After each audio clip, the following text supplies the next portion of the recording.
தூத்துக்குடியில் சொத்து தகராறில் திமுக பிரமுகர் தனது தம்பியையே துப்பாக்கியால் சுட்டுக் கொன்றுள்ளார்.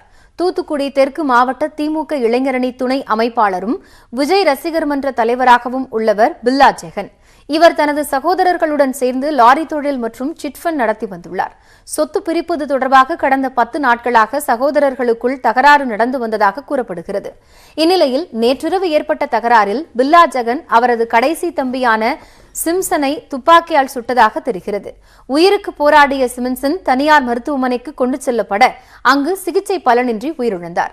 தகவல் அறிந்து சென்ற வடபாகம் காவல் நிலையத்தினர் சிம்சனின் உடலை கைப்பற்றி விசாரணை மேற்கொண்டு வருகின்றனர். தலைமறைவாக உள்ள பில்லா ஜெகன் தேடப்பட்டு வருகிறார்.